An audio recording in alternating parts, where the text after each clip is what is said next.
থেকে শুনছি শুধু একটাই স্লোগান, ইসলাম ছিল ইসলাম আছে থাকবেই ইসলাম।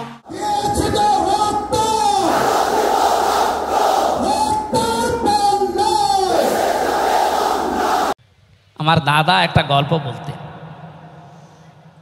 এক লোক বিবাহ করার পরে বাসর রাতে বউকে রেখে একটু বাইরে গেছে। দাদি শাশুড়ি এসে বলছে, আমার কিন্তু পতি চাই, তুমি কি করবা আমি জানি না। নতুন বউ ডাক দিয়ে বলছে, দাদি শাশুড়ি আমার একটু সময় দেন, আপনার পতি হবে, অসুবিধা নেই। শাশুড়ি এসে বলছে, বৌমা আমার কিন্তু নাতি চাই। ঠিক আছে, আমার সময় দেবেন তো। দেবর আর ননদ এসে বলছে, ভাবি আপনি কি করবেন আমরা জানি না, আমাদের কিন্তু ভাতিজা চাই। কিছুক্ষণ পরে স্বামী এসে বলছে, বউ তুমি কি করবা আমরা জানি না, আমার বেবি চাই। বউ মাথা উঁচু করে বলছে, তোমরা কি সব পাগলের বংশ? আমার এখনো কিছুই হয়নি, এরপরে 10 মাস 10 দিন সময় লাগবে, তারপরে কারো বেবি চাই, কারো ভাতিজা চাই, কারো নাতি চাই, সব হবে। আমারে তো সময় দেবেন নাকি? 15.5 বছরে যে জঞ্জাল তৈরি হয়ে আছে, 1-1.5 মাসে পরিষ্কার করা সম্ভব? আপনি কি মনে করেন? যারাই দায়িত্ব পেয়েছে ছাত্র জনতার হাত থেকে, দেশের মানুষের হাত থেকে, তাদেরকে তো একটু সময় দেবেন নাকি? কুষ্টিয়াতে বাংলাদেশ জামাতে ইসলামের শ্রদ্ধাভাজন আমির উনি সাংবাদিকদের জানিয়েছেন, আমরা সম্মানজনক এবং যুক্তিপূর্ণ সময় তাদেরকে দিতে চাই, যেন দিনের ভোট আর রাতে না হয়। কথা বলেন না কেন? সুতরাং সম্মানজনক সময় নিয়ে তারা ঠিক ব্যবস্থা করবে। যারা খুব তাড়াতাড়ি করছেন, 10 মাস 10 দিন সময় দেবেন না, এমনিতেই বেবি উনি কি ফ্ল্যাক্সি লোড করে নিয়ে আসবে বাড়ি থেকে। সুতরাং আমরা চাচ্ছি, সংস্কার যখন আরম্ভ হয়েছে দেশে, 1628টা চেয়ার আছে এই দেশের, মেন চেয়ার, এই চেয়ার না, যিনি পালিয়েছে তার চেয়ার থেকে শুরু করে এদেশের ওসি সাহেবের চেয়ার পর্যন্ত আপনি গণনা করবেন, 1628টা চেয়ার হয়। আমরা চাই খুব তাড়াতাড়ি যারা দায়িত্বে আছেন এই 1628টা চেয়ার যেন খুব তাড়াতাড়ি পরিবর্তন করা হয়, কারণ এগুলো সব ওই জালেমদের দোষ। এগুলো পাল্টিয়ে বৈষম্যের শিকার হয়ে 15.5 বছর যারা ওএসডি হয়েছিলেন, যারা নিজেদের চেয়ার পর্যন্ত পৌঁছাতে পারে না, আমরা চাই তাদেরকে এই সমস্ত জায়গাগুলোতে দেওয়া হোক।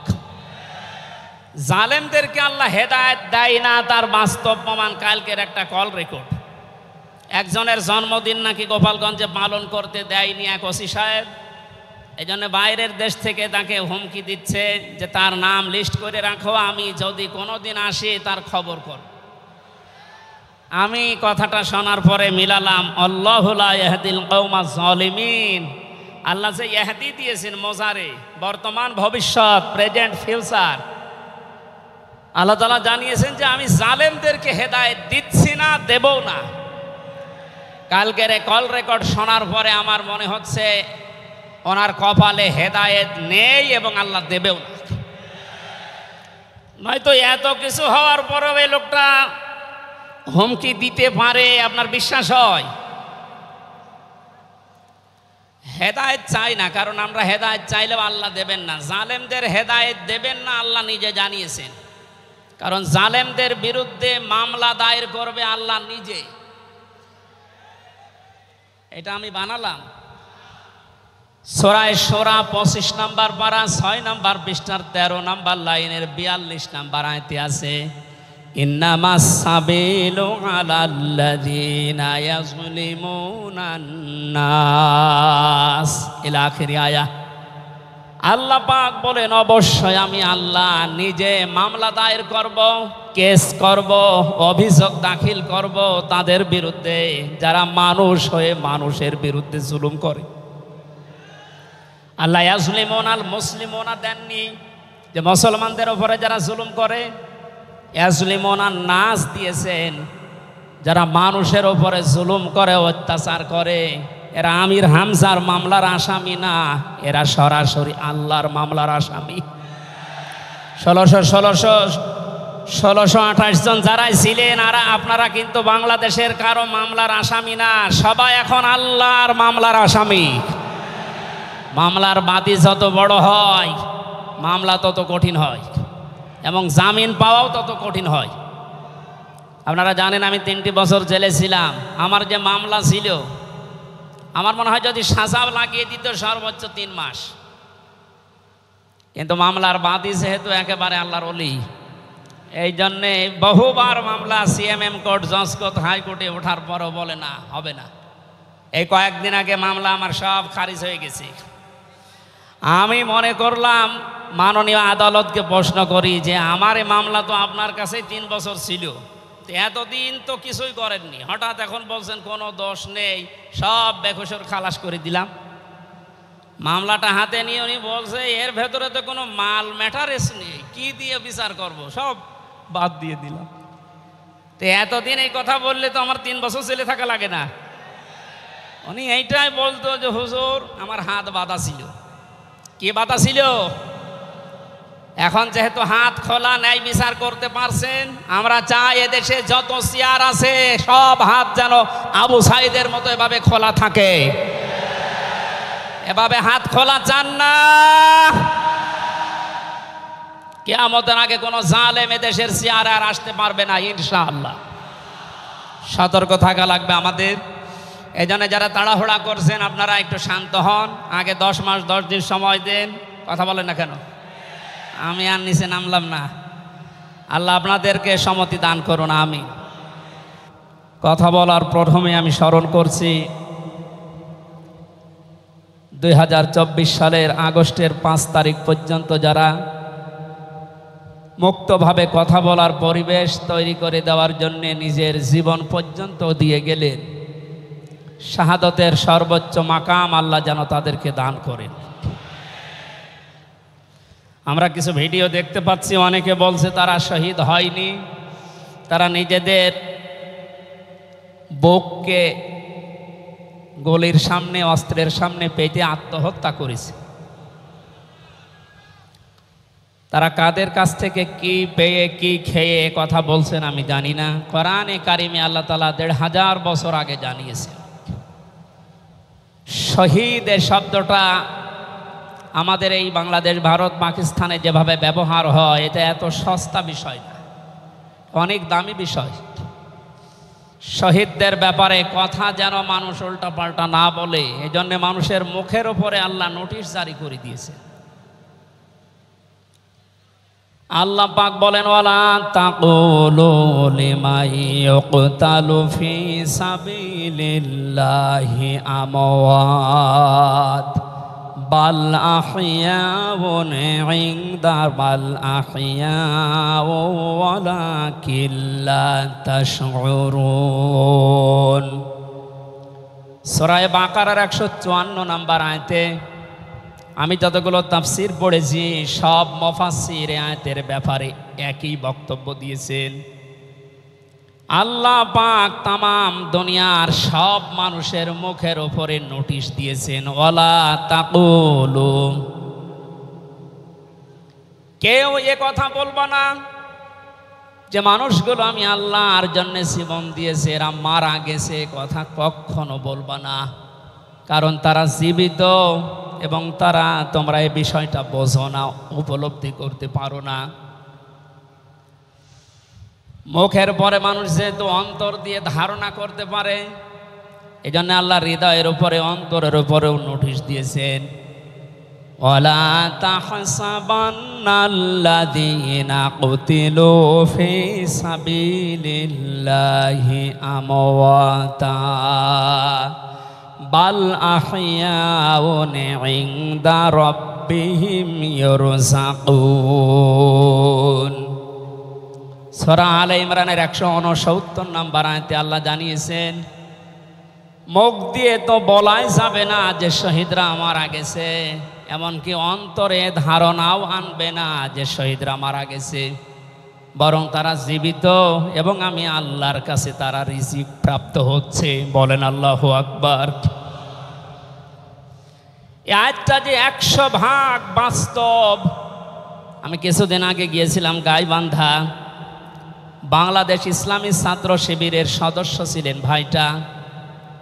আগস্টের 5 তারিখের আগে তিনি জীবন দিয়েছেন জালিমের বুলেটের সামনে। শহীদ সাব্বির হোসাইন, 1 মাস পরে তার কবর ভেঙে গিয়েছিল এই বৃষ্টির পানিতে। তাজা রক্ত কবর থেকে বের হতে দেখা গিয়েছে। একটা মানুষ যদি খাবার না খাবে তাহলে রক্ত পেল কোথায়? এজন্য এগুলো যারা ছড়াচ্ছেন আমরা আশা করব এই বিষয়গুলো আর সামনে নিয়ে আসবেন না।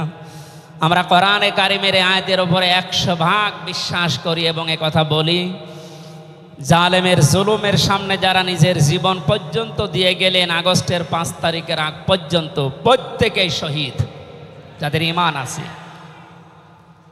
এবং আল্লাহ তাদেরকে যেন শাহাদতের সর্বোচ্চ মাকাম দান করেন। বলেন আমিন। কোথায় ছিলাম আমরা আর কোথায় আছি এখনো বাস্তবতা টের পান না। কিছুদিন আগে বাংলাদেশ জামাত ইসলামের কেন্দ্রীয় আমিরে জামাত ডাক্তার শফিকুর রহমান কুষ্টিয়াতে গিয়েছিলেন। প্রায় 5000 মানুষকে নিয়ে তিনি একটা অনুষ্ঠান করলেন, যারা 16 জন শহীদ হয়েছিল কুষ্টিয়ায়। বাংলাদেশ জামাত ইসলামের পক্ষ থেকে 2 লক্ষ করে টাকা তাদের পরিবারের হাতে তিনি তুলে দিলেন। প্রায় 2.5-3 ঘন্টায় অনুষ্ঠানগুলো আমরা দেখলাম।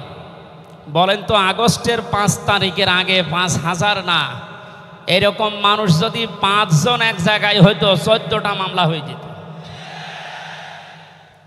কোথায় ছিলাম আমরা আর কোথায় এখন পৌঁছিয়েছি। এরপরও যদি এটাকে কেউ নিয়ামত মনে না করে, গতকালকের একটা জরিপ আমি পেয়েছি, বাংলাদেশে 100 জনের 14 জন এখনো পর্যন্ত আপা আপনি ঘাবড়াবেন না আমরা নরম হয়ে যাই এ দলে আছে। 100 জনের কতজন? 100 জনের 28 জন এখনো পর্যন্ত থালা নেওয়ার জন্য খুব তাড়াতাড়ি করছে। আমি নাম নাই নিলাম। আনন্দের বিষয়, 100 জনের 58 জন মানুষ এখন চাচ্ছে এদেশে আল্লাহর বিধান দিয়ে জমিনটা চলুক। আগস্টের 5 তারিখ খুব বেশি দিন যায়নি। এই কয়েকদিনের ব্যবধানে যদি এই অবস্থা সৃষ্টি হয়, এই জন্য আমার মনে হচ্ছে এদেশের অনেক মুনাফিকেরা বুঝে ফেলেছে বিষয়টা, এজন্য খুব তাড়াতাড়ি করছে যে থালা আমাদের হাতে দিন। দরুদ আর সালাম পড়ছি আমাদের নবী মুহাম্মদুর রাসূলুল্লাহ সাল্লাল্লাহু আলাইহি ওয়াসাল্লামের প্রতি। আজকে সেই বিকাল 3টা থেকে শুরু করে রাত 9টা পর্যন্ত এদেশের পতিত যশা আলেমদের মুখে, ইসলামিক চিন্তাবিদদের মুখে এবং জাতীয় নেতৃবৃন্দের মুখে আপনারা নবীর সিরাত সম্পর্কে বিভিন্ন কথা শুনতেছেন। আমি লাইভ দেখছিলাম। আমার আজকের আলোচনার বিষয় রাসূল সাল্লাল্লাহু আলাইহি ওয়াসাল্লাম কেন একমাত্র আদর্শ। এই পয়েন্টের উপরে কোরআন শরীফ থেকে, হাদিস থেকে আমি 18টা পয়েন্ট বের করেছি। খুব সংক্ষেপে এর উপরে আপনাদের সামনে কথা উপস্থাপন করার চেষ্টা চালাবো ইনশাআল্লাহ। ওমা তাওফীকি ইল্লা বিল্লাহ। জবান খুলে কোরআনের এই সোনালী আয়াতটা একটু পড়েন। আউযু বিল্লাহি মিনাশ শাইতানির রাজিম। বিসমিল্লাহির রহমানির রহিম।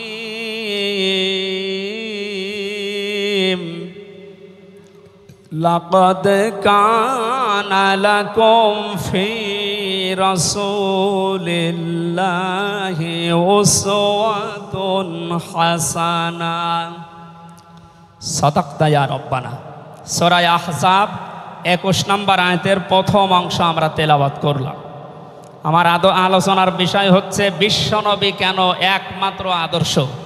এ পৃথিবীতে বহু মানুষকে আমরা আদর্শের সৈনিক হওয়ার ঘোষণা দিতে শুনি, তারা স্লোগান পর্যন্ত দেয় আমরা সবাই অমক সেনা, ভয় করি না বুলেট বোমা।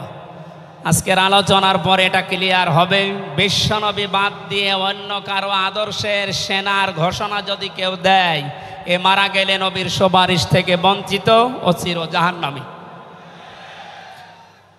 আমরা যেহেতু মানুষ এবং আমরা মুসলিম, আমরা জাহান্নামে যেতে চাই না এই ছোট্ট ভুলের কারণে। এই ভুলটা আজকে শুধরিয়ে নেব ইনশাআল্লাহ। সূরা আহজাব কোন সূরা বলেন তো? এটা ক্লাস চলছে, ছাত্রের মতো জবাব দেবে। আহজাব শব্দের শাব্দিক অর্থ দল সমূহ। এর এক বচনে হচ্ছে হিজবুন। হিজবুন মানে দল। পৃথিবীতে দল আছে দুইটা। প্রশ্ন আসতে পারে বাংলাদেশে প্রায় ৭৩টার উপরে দল, আর দল দুইটা মানে? হ্যাঁ, দল একটা হচ্ছে আল্লাহর দল, একটা হচ্ছে শয়তানের দল। আমরা সামনে বিস্তারিত এই দুইটা দলের উপরে কথা বলবো ইনশাআল্লাহ। দল করা লাগবে এই ঘোষণা আমির হামজার না আল্লাহর? এ শব্দটা শুনলে অনেকে মানধাত আমলের দিকে নিয়ে যায়। আপনি আলেম মানুষ, হুজুর মানুষ, ইমাম সাহেব মানুষ, আপনি দল দাঁড়িয়ে এগুলো করবেন কেন? কোরআনে কারিমের যদি কেউ একটা আয়াত অবিশ্বাস করে আর ইমান থাকার কথা, আল্লাহ পাক বলেন ওয়ালতাকুম মিনকুম উম্মাতুন, তোমাদের ভেতরে অবশ্যই একটা দল হবে। তাহলে দল এই শব্দটা কোরআনে আছে না নেই? দল এই বাংলায় নেই, কিন্তু উম্মাতুন এর শব্দ তো আছে। আমি সেই দিন গাইবান্ধায় ওই দিন আলোচনা করার পরে একজন মুসলিম হয়েছিল, জিজ্ঞাসা করলাম। পরবর্তীতে ওই দিন আলোচনার বিষয় ছিল ভোট। উনি শিক্ষিত মানুষ, আমারে জিজ্ঞাসা করছে আপনি ভোটে শব্দ নিয়ে আসলেন, কোরআনে হাদিসে এই শব্দ আছে? এটা তো আরবি। হ্যাঁ আছে। আমানাত শব্দটা কোরআনে আছে। তাফসিরে মারিফুল কোরআন আল্লামা শফি রহমতুল্লাহ আলাইহি আমানতের প্রায় 19টা অর্থ দিয়েছেন। তার ভেতরে অন্যতম অর্থ হচ্ছে ভোট দেওয়া, রায় দেওয়া, সমর্থন দেওয়া।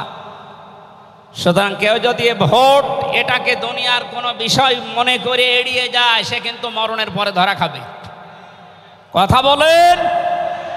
আমরা আখেরাতে আদালতে ধরা খেতে চাই, আমরা বাঁচতে চাই। সুতরাং দল মাস্ট বি, করাই লাগবে। যে দলের কর্মসূচি দুইটা, তারা ভালো কাজে আদেশ করবে, অন্যায় কাজে বাধা দেবে। আল্লাহর ভাষা এরাই হচ্ছে সফল কাম দল। এদেশে যত দল আছে এই দুইটি কর্মসূচি কারা পালন করে আপনি অবশ্যই দেখতে পাচ্ছেন। আপনার বিবেকের কাছে প্রশ্ন করে আপনি সামনে আগাবেন ইনশাআল্লাহ। তাহলে নবীজি আমাদের জন্য একমাত্র আদর্শ কেন? এর এক নম্বরে আমি পেয়েছি তার জীবনটা আমাদের কাছে পরিষ্কার। এই কারণে পৃথিবীতে আমরা যত নেতা নেত্রীকে মেনে চলতে দেখি, যে কোনো রাজনৈতিক দলের নেতা নেত্রী আপনি হন, ওই রাজনৈতিক দলে যাকে মানেন তার চরিত্র জীবন আপনার কাছে কিন্তু পরিষ্কার না। কথা বলে না কেন? আমি নাম ধরেই বলছি, আওয়ামী লীগ যারা করতেন, এখন আওয়ামী লীগ দেশে আছে কিনা আমি জানি না, আছে বললাম ওই যে 14%, ওরাও এখনো পর্যন্ত তওবা করে ফিরে আসার চেষ্টায় আছে। আল্লাহ যেন তাদেরকে তাওফিক দেন। আর যদি হেদায়েত না থাকে দোয়া করেও তো হবে না, আল্লাহ যেন তাদেরকে মায়ের কাছে পাঠিয়ে দেন। একটু আস্তে বলেন ভাই, এটা জোরে বলার দরকার নেই। জীবনী পরিষ্কার হওয়ার কথা বলছিলাম। যারা করতেন আওয়ামী লীগ, বলেন তো আপনার বিবেকের কাছে শেখ হাসিনা জীবনে কোনোদিন একটা মিথ্যা কথা বলেনি, এ গ্যারান্টি আপনি দিতে পারবেন? না না, এ কথা বলা ভুল হয়ে গেল। ওনার সারা জীবনে কোনো সত্য কথা আছে কিনা আমার সন্দেহ। আমার এই 33 বছর বয়সে তো আমি কোনো সত্য কথা ওনার কাছ থেকে শুনলাম। কথা বললে মিথ্যা কথা বল, ওইটা নাই, বাদ দিলাম। আমি আর একজনের ধরি, বিএনপি যারা করেন, খালেদা জিয়া জীবনে একটা মিথ্যা কথা বলেনি, এ কথা আপনি গ্যারান্টি দিতে পারবেন? জামাত ইসলাম যারা করে তারা এ কথার গ্যারান্টি দিতে পারবেন যে মরহুম শহীদ মতিউর রহমান নিজামী জীবনে মিথ্যা কথা বলেনি? বলেন না। চরমনাই পীরের মুরিদ যারা, তারা কি গ্যারান্টি দিতে পারে সৈয়দ রেজাউল করিম জীবনেও মিথ্যা কথা বলেনি? একজনের ব্যাপারে গ্যারান্টি আছে, আল্লাহ নিজে গ্যারান্টি দিয়েছেন, তার 63 বছরে একটা মিথ্যা কথা নেই।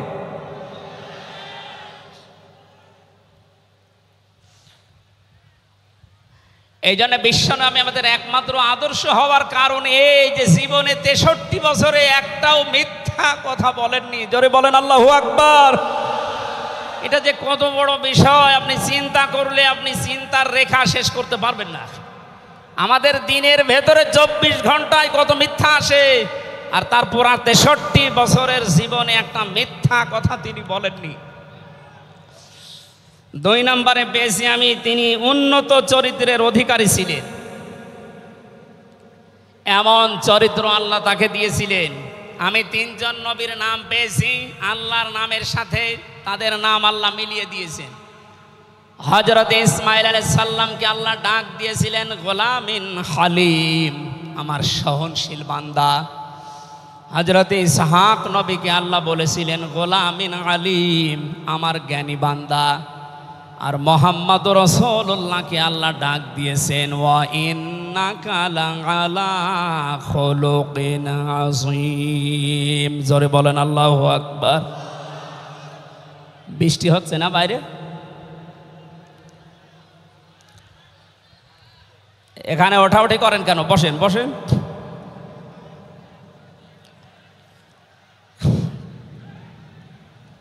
এই কোরআনের আলোচনার ভেতরে কথা বললে কিন্তু গুনাহ হবে ভাই, কথা বলা যাবে না। কষ্ট হলেও ওইভাবে থাকেন, কথা বলবেন না। 3 নম্বরে পেয়েছি আমি সূরা ইউনূসের 58 নম্বর আয়াতে আল্লাহ তাআলা জানিয়েছেন বিশ্ব নবী তোমাদের জন্য একমাত্র আদর্শ হওয়ার কারণ তিনি শ্রেষ্ঠ সম্পদ।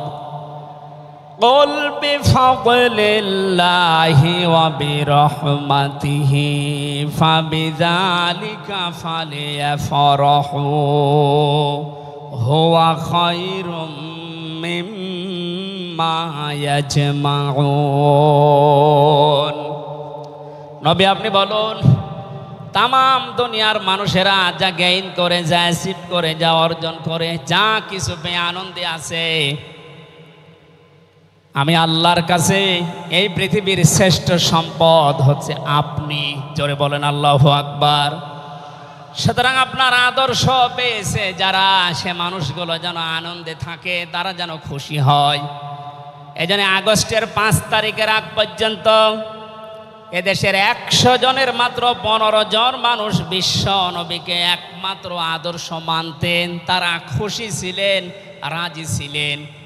মাত্র 1 মাস কয়েক দিনের ব্যবধানে এই যে 100 জনের এখন 58 জন মানুষ বিশ্ব নবী ছাড়া আর কাউকে বুঝতে চাচ্ছে না। সময়টা যেতে দেনে দেশের 100 জনের 100 জন মানুষ চাইবে বিশ্ব নবী ছাড়া কারো আদর্শ মানি না। সংক্ষেপ করছে আমাদের প্রধান অতিথি এসে পড়েছেন, এই জন্যে 4 নম্বরে পেয়েছি এই পৃথিবীর ময়দানে বিশ্বনবী মুহাম্মদুর রাসূলুল্লাহ হচ্ছেন আল্লাহর পক্ষ থেকে আমাদের জন্যে, বিশেষ করে মুমিনদের জন্যে সবচাইতে বড় অনুগ্রহ। সূরা আলে ইমরানের 164 নম্বর আয়াতে আল্লাহ ঘোষণা দিচ্ছেন লাকাদ মান্নাল্লাহু আলাল মুমিনিনা ইয লাকাদ মান্নাল্লাহু আলাল মুমিনিনা ইয বাআসা ফীহিম রাসূলা ইলা আখিরি আয়াত। অবশ্যই মুমিনদের জন্য এই পৃথিবীর ময়দানে বিশ্বনবী মুহাম্মদুর রাসূলুল্লাহ আল্লাহর পক্ষ থেকে একটা অনুগ্রহ। আমরা এক একটা আয়াতের ভেতরে বিভিন্ন তাফসীর অনুযায়ী যত কথা আল্লাহ জানিয়েছেন নবীর সম্পর্কে, প্রচণ্ড গরম, আপনাদের কষ্ট হবে যেন আমি খুব সামারাইজ করছি। 6 নম্বরে পৃথিবীর ময়দানে বিশ্বনবী একমাত্র আদর্শ হওয়ার পেছনে কারণ এই, তিনি গোটা জাহানের জন্য ছিলেন একমাত্র রহমত। সূরা আম্বিয়ার 107 নম্বর আয়াতে আল্লাহ এই ঘোষণা দিয়েছেন ওমা আরসালনাকা ইল্লা রাহমাতাল লিল আলামিন। বলেন আল্লাহু আকবার। আল্লাহ আলম বলেন না যে শুধু পৃথিবীর জন্য, আলামিন যত জগৎ আল্লাহ বাজিয়েছেন আর যত জগতে আল্লাহর যত সৃষ্টি আছে, এতানাজ্জালুল আমরু বাইনাহুন্না, প্রতিটি জগতে ওই সৃষ্টি অনুযায়ী আল্লাহর বিধিবিধান নাজিল হচ্ছে। যেখানেই যেই সৃষ্টি আছে প্রত্যেকটা সৃষ্টির জন্য মুহাম্মদুর রাসূলুল্লাহ হচ্ছেন আল্লাহর পক্ষ থেকে রহমত। বলেন সুবহানাল্লাহ। সেই রহমতকে হযরতে হালিমাতুস সাদিয়া চিনেছিলেন। কোলে নেওয়া থেকে শুরু করে বাড়ি পর্যন্ত যেখানেই নিয়ে গেছেন, সিরাত ইবনে হিশাম বলছে সব জায়গায় হালিমাতুস সাদিয়া বিশ্ব নবীর মাধ্যমে আল্লাহর রহমত পেয়েছিলেন। সিরাত বিশ্বকোষের ভেতরে পেয়েছি আল্লাহর নবীকে হযরতে হালিমাতুস সাদিয়া যেই দিন কোলে তুলে নিলেন, হযরতে হালিমা বলেন আমার স্তনে দুধ ছিল না, মুহাম্মদুর রাসূলুল্লাহকে কোলে নেওয়ার সঙ্গে সঙ্গে আমাদের স্তন, আমার স্তন দুইটাই দুধে পরিপূর্ণ হয়ে গেছে। আমি ডান স্তন তাকে দিলাম, তিনি পান করলেন। বাম স্তন তাকে দিয়েছি, সঙ্গে সঙ্গে তিনি মুখ বের করে নিলেন। হযরতে হালিমা বলেন আমি একবার, দুইবার, তিনবার মুহাম্মদুর রাসূলুল্লাহর মুখে আমার স্তন দিয়েছিলাম। তিনবারই মুহাম্মদ সাল্লাল্লাহু আলাইহি সাল্লাম স্তন থেকে মুখ বের করে নিয়েছেন। চোখের ইশারা দিয়ে যেন আমাকে বসাতে চাই, মা হালিমা জোর করেন কেন? ডান স্তন এটা আমার অধিকার ছিল, আমি পান করেছি। বাম স্তন এটা আমার অধিকার না, আমি জানি আপনার একটা সন্তান আছে, তার নাম আব্দুল্লাহ, এটা আমার দুধ ভাই আব্দুল্লাহর অধিকার। ও মা হালিমা, পৃথিবীতে আমি ভাইয়ের হক নষ্ট করার জন্য আসি না, এসেছি ভাইয়ের হক ফিরিয়ে দেওয়ার জন্যে। ঢাকাবাসী যেই নবী মায়ের কোলে বসে ভাইয়ের হক নষ্ট করেন নাই এই রবিউল আউয়াল মাসে, সেই নবীর উম্মত আমরা এখন যারা দাবি করছি, অধিকাংশগুলোই দেখতে পাই যত বড় হচ্ছি তত ভাইয়ের হক মারার জোম হচ্ছি। এটা তো রবিউল আউয়ালের শিক্ষা ছিল না। হযরতে হালিমা বলেন তাকে যে গাধার উপরে তুললাম, দুর্বল ছিল, সঙ্গে সঙ্গে সবল হয়ে গেছে। বাড়িতে পৌঁছাতে দেরি, কুয়ায় পানি ছিল না, কুয়া ভর্তি হয়ে গেছে। খেজুর গাছে খেজুর ছিল না, বিশ্বনবী মুহাম্মদুর রাসূলুল্লাহ যেহেতু রহমত, আমার খেজুর গাছে খেজুর পরিপূর্ণ হয়ে গেছে। সুতরাং ওনাকে যেখানেই নেওয়া হয় সেখানে যদি রহমত আসে, আমাদের এই মাথা থেকে পা পর্যন্ত, রান্নাঘর থেকে আন্তর্জাতিক জীবন পর্যন্ত, আজকের এই সিরাত অনুষ্ঠানে যদি সিদ্ধান্ত নিয়ে যেতে পারি সব জায়গায় তাকে ছাড়া কাউকে মানব না, অবশ্যই আল্লাহ পাকে 56,000 বর্গ মাইল রহমত বরকত দিয়ে ভরে দেবেন। কথা বলেন ঠিক কিনা? আল্লাহ যেন এটা দেন আমাদের মাধ্যমে, বলেন আমিন। 6 নাম্বারটা 7 নাম্বারটা খুব গুরুত্বপূর্ণ, এইটার ব্যাখ্যা করার জন্য আমি 8-10 মিনিট সময় নিলাম, একটু খেয়াল করবেন। বিশ্বনবী আমাদের একমাত্র আদর্শ, এই কারণে 7 নাম্বার পয়েন্টে আমি কোরআন থেকে নিয়েছি। গণা মাপের গ্যারান্টি শুধু তার আদর্শ অনুসরণের মাধ্যমে।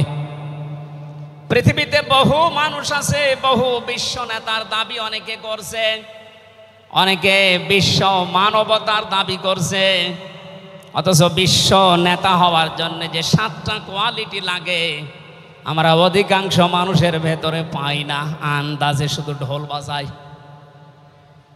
এ পৃথিবীতে বিশ্ব নেতার দাবি করতে পারেন নবীরা, রাসূলরা, কথা বলেন ঠিক কিনা? এই পৃথিবীতে বিশ্ব নেতৃত্ব দেওয়ার দাবি করতে পারে নবী রাসূলরা, এ কথার সাথে একমত আছেন? আমরা একজন নবীর নাম বলছি, হযরত ঈসা রূহুল্লাহ। তিনি জন্মের পরে তার জাতির লোকেরা তাকে অবৈধ, হারামজাদা, এরকম উল্টা পাল্টা নাম দিয়ে ডাকতো। হযরতে মরিয়ম আলাইহিস সালামের কাছে যখন জিজ্ঞাসা করেছে জাতির লোকেরা বিয়ে হয়নি, সন্তান পেলে কোথায়, খুব খেয়াল করে শুনবেন। হযরতে মরিয়ম ইশারা দিয়েছিলেন দোলনার দিকে, ফাশারাত ইলাইহি ক্বালু কাইফা নুকাল্লিমু মান কানা ফিল মাহদি সাবিয়্যা। তিনি ইশারা দিয়ে বললেন এই যে দোলনায় যে ছেলেটা আছে ওকে জিজ্ঞাসা করো ওর জন্মের পরিচয় বলতে পারবে। ওরা বলছে ছোট্ট বাচ্চা কথা বলবে কি করে? সঙ্গে সঙ্গে দোলনা থেকে হযরতে ঈসা তার এই জাতির লোকের এই কথার উত্তর দিয়েছেন, জবাব দিয়েছেন, ক্বালা ইন্নী আবদুল্লাহ আতানিয়াল কিতাবা ওয়া জাআলানি نبيا وجعلني مباركا أينما كنت وأوصاني بالصلاة والزكاة ما دمت حيا বলেন আল্লাহু আকবার। দলনা থেকে হযরত ঈসা বললেন, আমি অবৈধ সন্তান না, আমি জারজ না, আমি আল্লাহর বান্দা। আল্লাহ পাক আমাকে জামানায় নবী করে পাঠিয়েছেন এবং আমাকে সামনে কিতাব দেবেন। আমাকে তিনি ওসিয়ত করেছেন, আদেশ দিয়েছেন আমি যেন সালাত আদায় করি, যাকাত আদায় করি যতদিন আমি জীবিত আছি। আমার মায়ের সাথে যেন আমি ভালো ব্যবহার করি। এখানে কয়েকটা পয়েন্টের দিকে তাকান। হযরতে ঈসা তিনি নিজের পরিচয় দিতে গিয়ে প্রথমে বললেন, আমি আব্দুল্লাহ, আল্লাহর বান্দা। আল্লাহ আমাকে জামানার নবী করে পাঠিয়েছেন এবং কিতাব সামনে আমাকে দেবেন। আজ পৃথিবীর ময়দানে যারা বিশ্ব নেতা হওয়ার কথা জানায়, যাদেরকে দাবি করা হয়, দেখেন তো এ মানুষগুলোর বাবা এক ধর্মের, মা আর এক ধর্মের। জন্ম আপনার আগে বৈধ হওয়া লাগবে, এরপরে বিশ্ব নেতা। যে 7টা পয়েন্ট আছে আয়াতের তাফসিরে, অত জোরে বলার দরকার নেই, আপনি বুঝলেই হবে। বিশ্ব নেতা হওয়ার জন্য প্রথম কোয়ালিটি থাকবে, আপনার জন্ম হওয়া লাগবে বৈধ। এ পৃথিবীর প্রত্যেকটা নবীর জন্ম ছিল বৈধ, কোনো নবী অবৈধ না। কথা বলেন। অথচ এখন অনেককে এমন দাবি করে আকাশে তোলা হচ্ছে যার মা এক ধর্মের, বাবা আর এক ধর্মের। আমি বাকি 6টা নাই বললাম। ঢাকাবাসী, এবার আসেন তো সূরা আলে ইমরানের 131 নম্বর আয়াতের এই ব্যাখ্যাটা বলার জন্য আমি এই আশপাশে যাচ্ছিলাম। বিশ্ব নবীকে অনুসরণ করলে জীবনের গুনাহ মাপের গ্যারান্টি দিয়েছেন কে? এতদিন আয়াত যেভাবে শুনেছেন ওইভাবে না, যেহেতু এখন ডিজিটাল যুগ, ডিজিটাল কায়দায় শোনা লাগবে।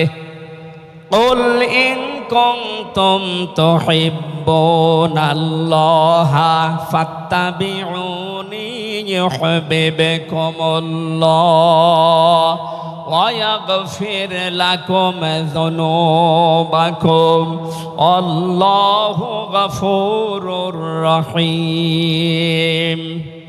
এটা তাফসিরে ফি জিলালিল কোরআনে সাইয়্যিদ কুতুব বিস্তারিত দিয়েছেন, আমি শুধু ইঙ্গিত দিচ্ছি, একটু তাকান। আল্লাহ পাক বলেন, নবী আপনি বলুন, যদি আল্লাহকে ভালোবাসি এ দাবি তোমাদের থাকে, এ দাবি আমাদের আছে না নেই? আল্লাহকে আমরা ভালোবাসি এ দাবি আছে না নেই?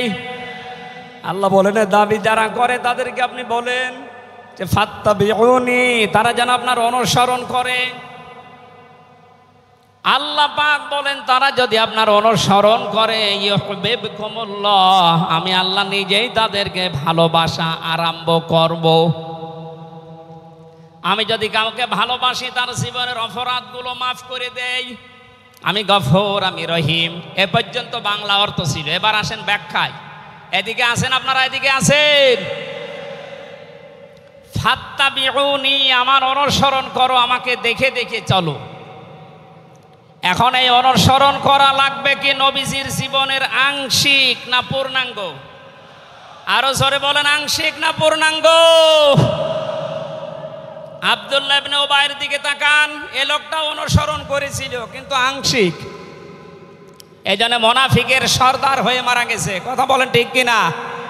তার নামাজ ছিল রসুলের মতো, রোজা ছিল রসুলের মতো, নবীজির পেছনে হজ করেছে, নবীজির সাথে, বিশ্ব নবীর সাথে ইফতারি করেছে, কিন্তু বিশ্ব নবী এই পৃথিবীর নেতা এটা সে মানত না।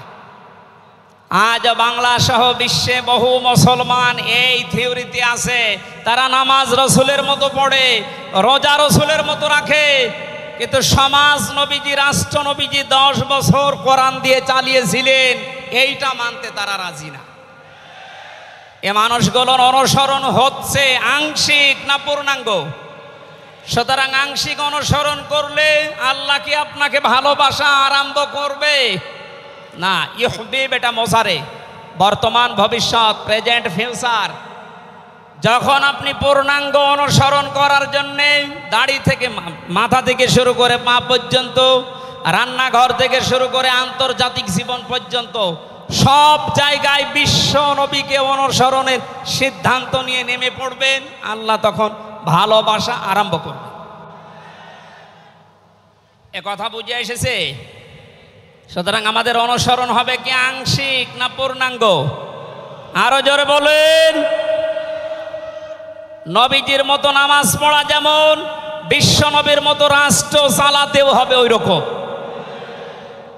নবীজি জানিয়েছেন, মান মাতা ওয়ালাম ইয়াখযু ওয়ালাম ইউহাদ্দিস বিহি নাফসাহু মাতা আলা শুবাতিন মিনান নিফাক।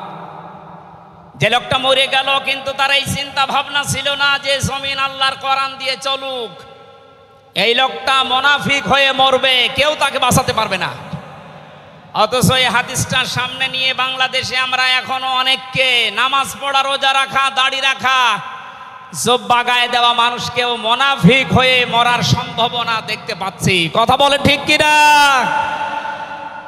সুতরাং আমরা চাই নবীজি যেভাবে নামাজ পড়েছিলেন, বিশ্ব নবী যেভাবে রাষ্ট্র চালিয়েছিলেন, ওইভাবে আমাদের এই দেশটাও 10 বছর চলুক। আমিরে জামাত ডাক্তার শফিকুর রহমান কয়েকদিন আগে ঘোষণা দিয়েছেন, 15 বছর লাগবে না, মাত্র 10টা বছর আমাদের হাতে দেন, আমরা গ্যারান্টি দিতে পারি এদেশের মানুষকে। 9টা পয়েন্ট ওখানে উনি দিয়েছেন, সবগুলোর বাস্তবায়ন করে এই 16 কোটি মানুষকে উনি দেখাবেন। এটাকে আজ অনেকে রাজনীতি মনে করে উল্টাপাল্টা দিকে নিয়ে যাচ্ছেন। আমার বিশ্ববিদ্যালয়ে থাকাকালীন এক দুষ্টু বন্ধু ছিল, 10 বছর নবী কোরআন দিয়ে রাষ্ট্র চালিয়ে বলতে পেরেছিলেন, খায়রুল কুরুনি করনি, আমার যুগ শ্রেষ্ঠ যুগ। আমাদের দেশটা 53 বছর স্বাধীন হয়েছে, 1 বছরও কোরআন দিয়ে চলেছে। এই জন্যে তো কোনো জিনিস নিরাপদ না। আমার ছোট দাদা উনি বলছিলেন যে হজে যাওয়ার পরে দেখি একটা ঘড়ি পড়ে আছে, মোবাইল ঘড়ি। চিন্তা করলাম নেব না, মনের ভেতরে ভয়, যদি ধরা পড়ে যায় তাহলে তো মানুষ, এ দেশে তো ধরা পড়লে আবার হাত কেটে দেবে, দেশে যাওয়ার পরে মানুষ বলবে হাজী সাহেব চোর। এই ভয়তে নিলাম না। কি করি, অতক্ষণ দাঁড়িয়ে থেকে কেউ নেয়ও না, কারো পায়ের নিচে পড়ে আবার নষ্ট হয়ে যাবে, তুলে নিলাম এদিক ওদিকে তাকিয়ে। হারানো জিনিস যেখানে জমা দেয় ওই জায়গায় জমা দিলাম। ওনারে জিজ্ঞাসা করলাম, ভাই মোবাইলের দাম কেমন হবে? উনি আমার বলছে, ইয়া হাজিউল হজ্জা তাই না বেলা দোকা, হে হাজি দেশ কোথায়? দাদা বলে, জি তুমি বাংলাদেশ। বাংলাদেশ থেকে এসেছি। আপনার বাংলাদেশের টাকার মান অনুযায়ী এই ঘড়ি মোবাইলের এটা দাম হবে 72,000 টাকা। কত? 72,000 টাকার মোবাইল পড়ে আছে, ঘড়ি কেউ নিচ্ছে না। এদেশে থাকবে? বলেন। সাধারণ মানুষের কাছে থাকা দূরের কথা, দরবেশের কাছে থাকবে 36,000 কোটি টাকা। আমার মনে হয় আমার 33 বছরের জীবনে গণনা করেও শেষ করতে পারবো না। পদ্মা সেতু আর একটা বানিয়ে এখনো 4,000 কোটি টাকা রাষ্ট্রে থেকে যেত। কথা বলেন। দরবেশ যদি এই করে, যেগুলো ধরবেশ ওগুলোর চরিত্র কি বলে? এই জন্য এই বন্ধুটা আমারে বলছিল, আমি রামজা, আমি কুষ্টিয়া থেকে যাচ্ছিলাম ঢাকাতে, একটা নর্মাল কোচে চড়ে হঠাৎ আমার পেটে গন্ডগোল। সিরাজগঞ্জ রোড পার হওয়ার পর ড্রাইভারকে বললাম যে ভাই একটু দাঁড়ান, আমি নেমে যাব, আমার পেটে গন্ডগোল। ড্রাইভার বলছে গাড়ি থামবে না, একেবারে জায়গা মতো থামবে। আপনার যদি বেশি অসুবিধা হয় তো পেছনে সিট খালি আসে, বসে বসে আল্লাহ আল্লাহ করে। বলছে আমার পেটে গন্ডগোল, কি আল্লাহ আল্লাহ থামে? পেছনে যেয়ে দেখি কয়েকটা সিট খালি পড়ে আছে। ওই যে পলিথিন দেয় বমি করার জন্য, একটা নিলাম, 2 সিটের মাঝে বসে ওই কাজ করলাম। চিন্তা করলাম এটা যদি রেখে চলে যায় তাহলে আমার তো বদনাম হয়ে যাবে। পকেট থেকে একটা সাদা রুমাল ছিল, ওইটা বের করলাম, টাইট করে বাঁধলাম, পেছনের জালানা খুলে ফেলে দেব। আল্লাহর ইশারা, পেছনে আসছিল মোটরসাইকেলওয়ালা। পড়বে কি পড়বে একেবারে মোটরসাইকেলের সামনে। ও বলছে জালনা দিয়ে তাকিয়ে আছি, দেখলাম মোটরসাইকেলওয়ালা এদিকে ওদিকে তাকিয়ে ও মনে করছে নতুন রুমালে থপ করে পড়লো কি। এ রুমাল যখন নতুন, ভেতরের জিনিসও মনে হয় নতুনই হবে। ও বলে তুলে নিল, ও বাড়ি যেয়ে টের পাবে যে কোন নতুন জিনিস। এই জন্য বলছে হামজা, আমাদের দেশে পায়খানা পর্যন্ত নিরাপদে নেই, এর বাস্তব প্রমাণ আমারটা। অথচ আমিরে জামাত গ্যারান্টি দিয়েছেন চুরি থাকবে না, শুধু পায়খানা না, 36,000 কোটি না, 36 পয়সাও চুরি হবে না। 10 বছরের জন্য ছেড়ে দেন দেশটা। আপনারা ওনার সাথে একমত কিনা? কারা কারা ওনাদের হাতে দিতে চান দেখি, লিল্লাহি তাকবীর।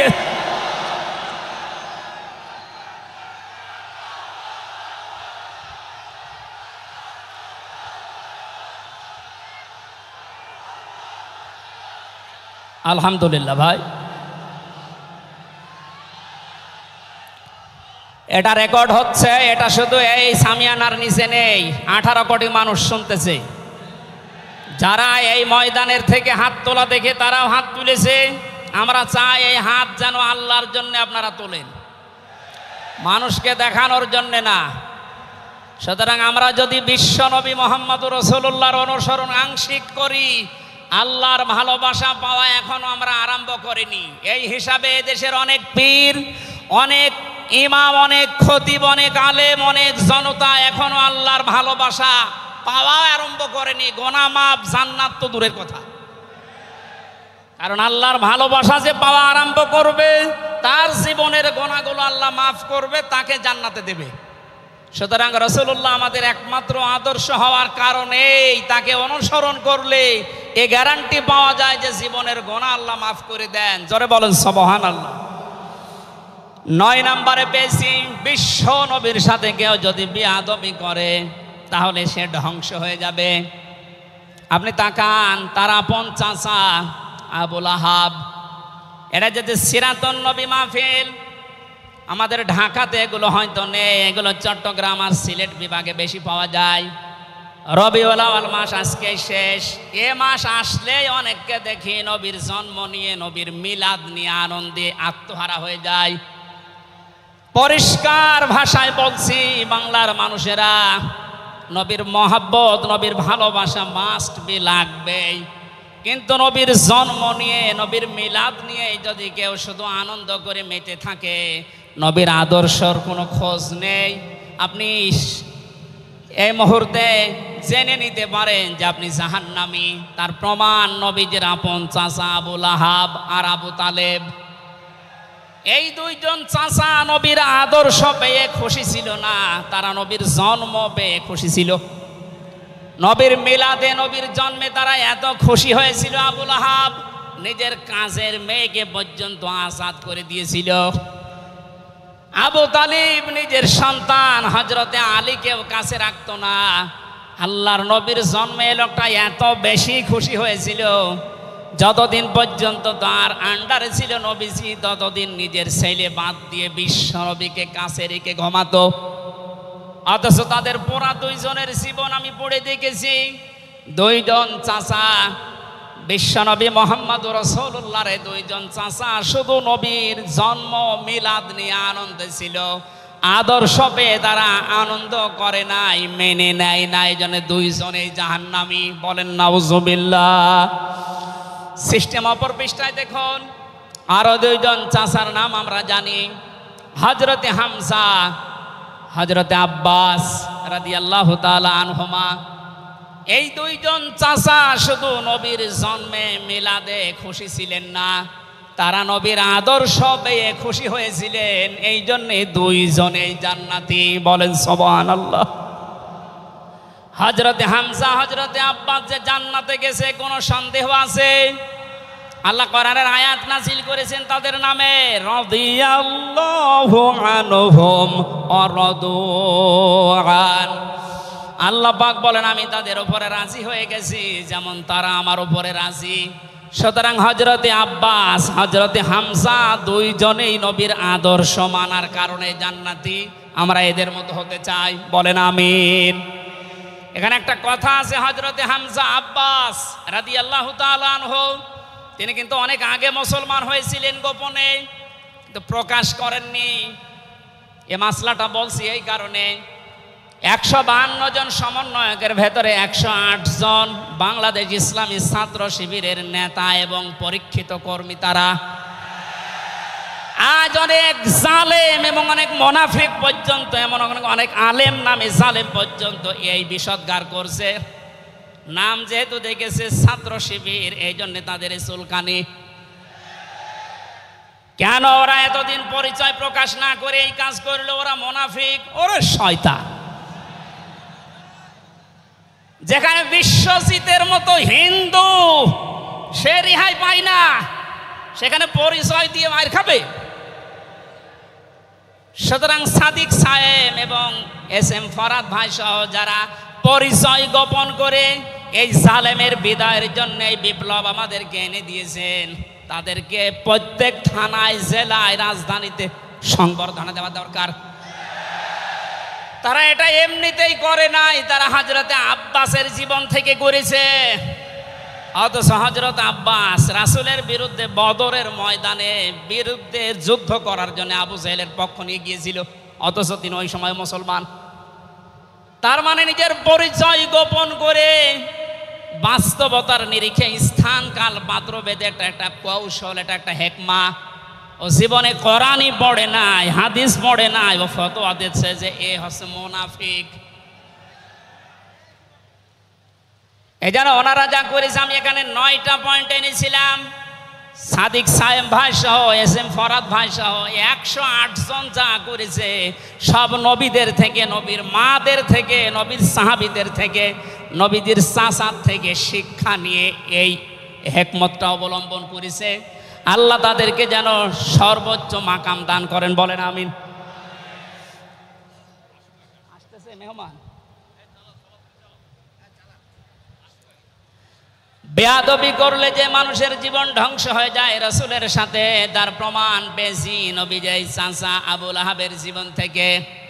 বিশ্ব নবী যখন সাফা মারওয়া এই পাহাড়ের উপরে উঠে দাওয়াত দিচ্ছিলেন, এই লোকটা ডাক দিয়ে বলেছে, তাব্বালাকা আলিহাজা জামাতানা ইয়া মুহাম্মদ, হে মুহাম্মদ তুমি ধ্বংস হয়ে যাও।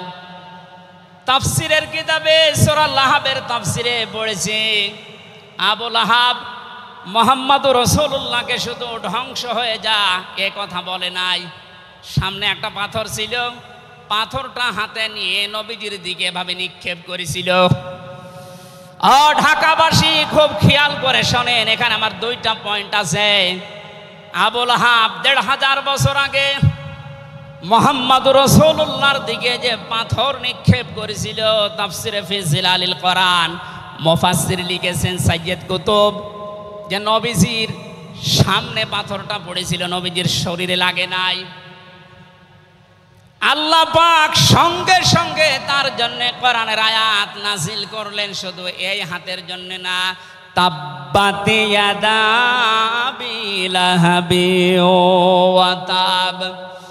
ইয়াদানে ছিল শব্দটা, ইয়াদাদি বচন আল্লাহ দিয়েছেন, অথচ আবু লাহাব পাথর নিক্ষেপ করেছিল কয় হাত দিয়ে? আরো জোরে আরেকবার বলেন। আল্লাহ যে তার 2 হাতই ধ্বংস করে দিলেন। জবাব দিয়েছেন মুফাসসির এইভাবে, আবু লাহাব যদিও এভাবে পাথর নিক্ষেপ করেছিল 1 হাত দিয়ে, কিন্তু তার এই বাম হাত একটু নড়াচড়া করে সাপোর্ট দিয়েছিল। আপনি যদি এখান থেকে একটা কোনো কিছু নিক্ষেপ করেন এভাবে, এই হাত দিয়ে শুধু কাজ হবে না, এই হাতও নড়াচড়া করে সাপোর্ট দেবে। আল্লাহ এইটাও সহ্য করেন নাই। নবীজির বিরুদ্ধে যারা অবস্থান নিয়েছে, যে যতটুকু তার সাথে যারা সাহায্যে ছিল, সহযোগিতায় ছিল, আল্লাহ তাদেরকেও ধ্বংস করে দিয়েছেন। এই 15.5 বছরে আল্লাহর নবীর আদর্শকে, তার শিক্ষাকে, শিক্ষা ব্যবস্থা থেকে ডাইরেক্ট ডান হাতের মতো, অনেকে বাম হাতের মতো পেছন দরজা দিয়ে নাড়াচাড়া করে উল্টিয়ে ফেলেছিলেন। এই কথা বলেন না কেন? হযরতে আবু বকর আর নবীজির সেই সারে গারে সুরের সেই ঘটনাটা আমাদের শিক্ষা ব্যবস্থায় এখন আর নেই। এগুলো তুলে ওখানে বাবার জীবনী বসিয়েছেন। সুতরাং নবীজিকে যারা আঘাত দিয়ে শিক্ষা ব্যবস্থা থেকে 96% মুসলমানের এই দেশে নবীর আদর্শ বাদ দিয়ে অন্য কাউকে যারা বসাতে চেয়েছিলেন, যারা ডাইরেক্ট এগুলো করেছিলেন, যেগুলো মন্ত্রণালয়ের দায়িত্বে ছিল, বাম হাত দিয়ে যারা পেছন দরজা দিয়ে নাড়াচাড়া দিয়েছেন, উপদেষ্টা মণ্ডলের ভেতরে 2 জন আছে, তারা সমকামিতা প্রমোট করছেন, আমরা শুনতে পাচ্ছি। পাঠ্যপুস্তকে যে পরিবর্ধন আনার চেষ্টায় আছেন, 96% মুসলমান কিন্তু ঘুমিয়ে যায়নি, এরা এখনো জেগে আছে। আমিরে জামাত কুষ্টিয়ায় সেদিন ঘোষণা দিয়েছে, দেশের মুসলমানেরা এখন আর 5 তারিখের আগের মতো ঘুমিয়ে নেই, সব সজাগ আছি আমরা। আরো জোরে বলেন। সুতরাং যারা ডান হাত দিয়ে চেষ্টা করছেন আল্লাহ বিরোধী, রাসূল বিরোধী, মানবতা বিরোধী এই কাজগুলোকে প্রমোট করার জন্যে, বাস্তবায়নের জন্যে, আর পেছনের দরজা দিয়ে যারা বিভিন্ন নাম নিয়ে আবুল আহাবের বাম হাতের মতো নাড়াচাড়া দিচ্ছেন, আল্লাহ পাক যদি ধরে আবুল আহাবের মতো ডান হাত বাম হাত সব কিন্তু ধ্বংস করে ছাড়বে। এই জন্য আমরা সাবধান বাণী উচ্চারণ করছি। এগুলোই যারা আছেন, আমি নাম নিলাম না, ছাত্র জনতা যেভাবে আপনাদেরকে উপদেষ্টা বানিয়েছে, আপনি 152 জনের 108 জনের দেখতে পারছেন না। এই মানুষগুলো কি চাই? 108 জন না, আমি 152 জনের সাথে যোগাযোগ রেখে দেখেছি, সবাই চায় এদেশে আল্লাহর বিধান চালু। এই রবিউল আউয়াল মাসে রাসূলের চরিত্র যেভাবে শুনি, ওটা যেন বাস্তবে দেখতে পাই, সেটা চালু হোক। 53 বছর তো দেখলেন, বাবা চালিয়েছিল, দুর্ভিক্ষে মরেছে অনেকে, আমি দেখি না, আমার তো 33 বছর, এ মুরব্বীরা দেখেছি। স্বামী চালিয়েছিল অনেকের চাচা চালিয়েছে 9 বছর, ভাবি চালিয়েছে, এমনকি বউ চালিয়েছে, এটা তো দেখলাম। এখন শুধুমাত্র কোরআন দিয়ে চললে, নবীর আদর্শ দিয়ে চললে দেশটা কেমন দেখা যায় এটা দেখতে বাকি আছে। এটা আপনারা দেখতে চান না সামনে? আমার জীবনের সবচাইতে বড় শখ, আকাঙ্ক্ষা, তামান্না এইটা যে চর্ম চোখে যেন আল্লাহ আমাকে দেখায় যে 56,000 বর্গ মাইল তার কালাম দিয়ে চলছে। এটা দিয়ে চললে যে কেমন দেখা যায়, এটা মিনি জান্নাত হয়ে যাবে। আপনি বিশ্বাস করেন, এটা মিনি জান্নাত হয়ে যাবে। অনেকের এখনো পর্যন্ত শ্বশুর ভয় দেখাচ্ছে। আমির জামাত সেদিন বলেনি যে শ্বশুর ভয় দেখাচ্ছে মেয়েদেরকে যে তোমাদের ঘর বন্দি করে রাখবে। অনেকে যারা ডাইল খায়, মামা বাবা খায়, লাল পানি খায়, এরা কি খাবে? দেশটা যদি কোরআন দিয়ে চলে, নবীর আদর্শ দিয়ে চলে, পুরা দেশটা হয়ে যাবে মসজিদের মতো। মসজিদে প্রবেশ করলে যত বড় বিড়ি খোর হোক, যত বড় ডাইল খোর হোক, যত বড় বাবা খোর হোক, আর লাল পানি যেই খায়, ওই পরিবেশে গেলে কেউ কি চাইবে যে একটু লাল পানি খাই? কারণ পরিবেশটাই রহমত দিয়ে ভরপুর। কথা বলেন ঠিক কিনা? এই জন্য মসজিদে প্রবেশ করতে হলে আল্লাহর রহমত আমরা কামনা করি। আল্লাহুম্মা আফতাহলি আবওয়াবা রহমাতিক। পুরা জায়গাটাই রহমত দিয়ে ভরপুর। আল্লাহর কোরআনের বিধান সেখানে চলে, এই জন্য পুরা জায়গাটা রহমত দিয়ে ভরপুর করা। এই দেশটায় যদি আল্লাহর বিধান চালু হয়, রাসূলের আদর্শ চালু করতে পারি আমরা, পুরা দেশটা হয়ে যাবে মসজিদের মতো। তখন আর লাল পানি খেতে, বিড়ি খেতে আপনার মনে চাইবে না ইনশাআল্লাহ। আপনি জান্নাতি হয়ে মারা যেতে পারবেন, এই গ্যারান্টি আমরা দিতে পারি। সুতরাং আমরা রাসূলের সাথে কোনো বিয়াদবি যেন না করি। আমার মনে হয় মেহমান এসে গেছে আমাদের মাঝখানে।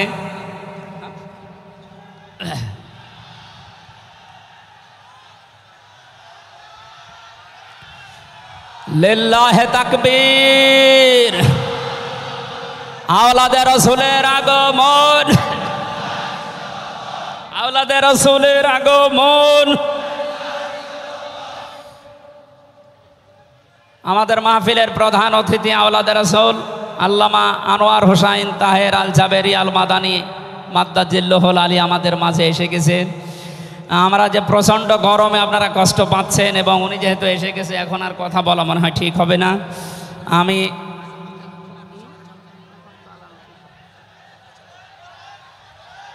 এই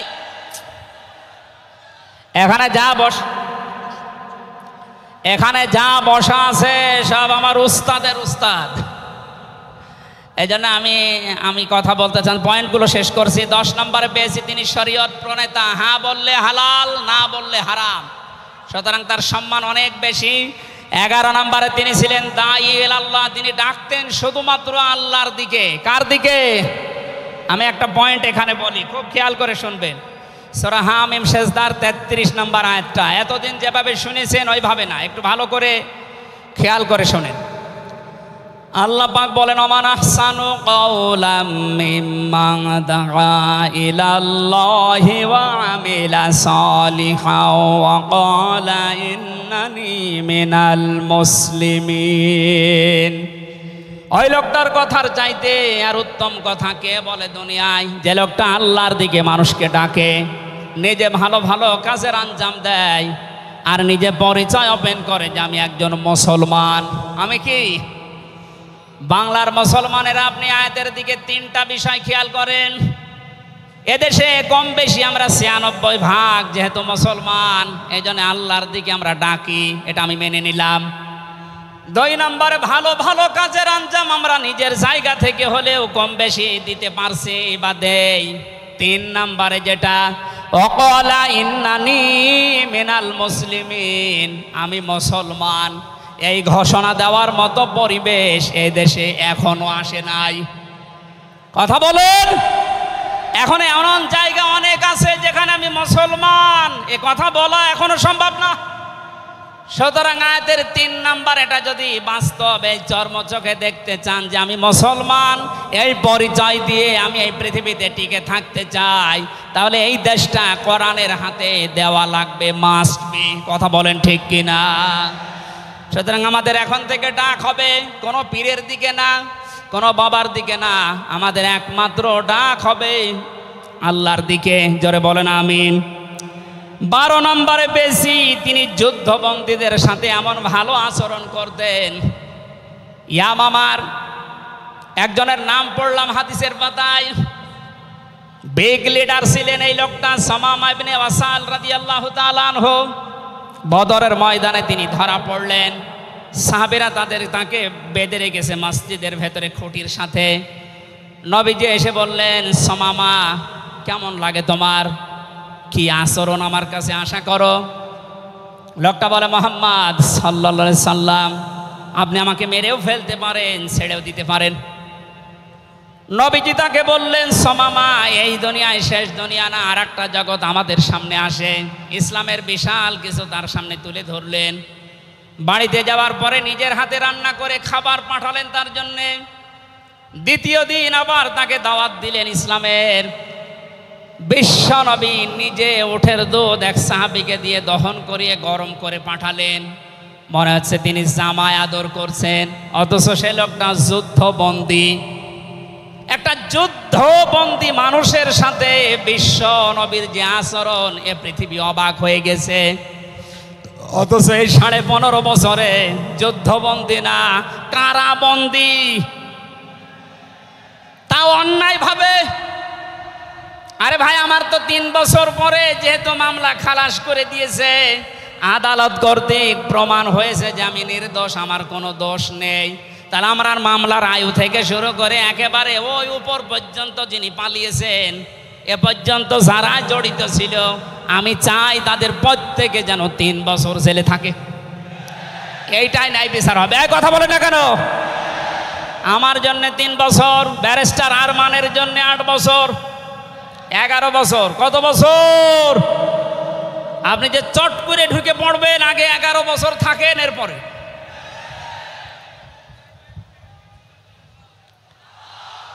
সুতরাং বাস্তবতা এইটাই। শত্রুদের সাথে তিনি যুদ্ধবন্দীদের সাথে কি আচরণ করলেন, আর আমরা অন্যায়ভাবে কারাবন্দীদের সাথে। আমি তো অন্যেরটা জানি না, নিজেরটার সাথে বলছি। এই যে মুরব্বী মানুষ বসে আছে, মাওলানা রফিকুল ইসলাম খান, এই মুরব্বীর পায়ে বেড়ি দিয়ে, হাতে হ্যান্ডকাপ দিয়ে, মাথায় দড়ি দিয়ে মনে হচ্ছে গরু টেনে নিয়ে যাচ্ছে। আমার 11 ঘন্টা টাঙিয়ে রেখেছিল, অথচ নিজেরাই বলছিল যে আপনার কোনো দোষ নেই, আমরা জানি। তো দোষ নেই, আমরা ধরে রেখেছেন কেন, ছেড়ে দেন। বলে না, উপরের নির্দেশ। কোথায় পৌঁছিয়েছিল দেশটা? আর তারা এই রবিউল আউয়াল আসলে একদিন ছুটি দিত নবীর জন্মদিন পালন করার জন্য। নবীর আদর্শের কোনো খোঁজ খবর তাদের কাছে নেই। এই ওসামা ইবনে ওয়াসাল নবীজির আচরণ থেকে শেষ পর্যন্ত বাপদাদার ধর্ম ত্যাগ করে ইসলাম কবুল করেছিলেন। এই 15 বছর যদি এরকম কিছু দেখাতে পারতেন, লাখের উপরে মানুষ জেল খাটতেছে, আমার মনে হয় 100 জনের 70 জন মানুষ এই দেশে জেল খাটে কিচ্ছু জানে না, বিশেষ করে 15.5 বছর। এই মানুষগুলো আপনার দলে অন্তত না আসলেও আপনার জন্য দোয়া করত। এরপরে আমি পেয়েছি বিশ্বনবীকে একমাত্র আদর্শ হওয়ার কারণ তিনি শত্রুদের সাথে এমন আচরণ দেখিয়েছিলেন, পৃথিবীতে ইতিহাস হয়ে আছে। তায়েফে তিনি দোয়া করেছিলেন, আল্লাহুম্মা হাদি কওমি ফাইন্নাহুম লা ইয়ালামুন। 14 নম্বরে পেয়েছি তিনি নবী এবং রাসূলদের নেতা ছিলেন। 15 নম্বরে ছিল তার বক্ষ ছিল উন্মুক্ত। 16 নম্বরে পেয়েছি তিনি ছিলেন লাইট বা আলো। 17 নম্বরে তিনি ছিলেন স্নেহময় মমতাময়। 18 নম্বরে তিনি ছিলেন কমল হৃদয়ের অধিকারী। এক একটা শব্দের ভেতরে লক্ষ লক্ষ কথা আল্লাহ লুকিয়ে রেখেছে। রাসূলের জীবনে 1 ঘন্টা 1.5 ঘন্টায় না, কিয়ামত পর্যন্ত যদি কেউ আলোচনা করে, আমি 31টা বিষয় সাজিয়েছি এক একটা পাঠ অনুযায়ী। সুতরাং এরকম যদি শুরু হয় তো 31 দিন একাধারে লাগার কথা আমার এই ক্ষুদ্র জ্ঞানে। যারা আরো বড় বড় আলেম এখানে বসে আছে, কিয়ামত পর্যন্ত আলোচনা শুনবেন, করবেন। আমাদের নবী আজিম খুলুকিন আজিম, কোনোদিন শেষ হবে না ইনশাআল্লাহ। সুতরাং নবীজি আমাদের একমাত্র আদর্শ, এটাই ফাইনাল, তাকে ছাড়া আমরা কাউকে মানি না। উদারতা আহ্বান জানাচ্ছি তাকে আদর্শ গ্রহণ করার জন্য। আমিন। বারাকাল্লাহু লানা ওয়া লাকুম ফিল কোরআনিল আযীম।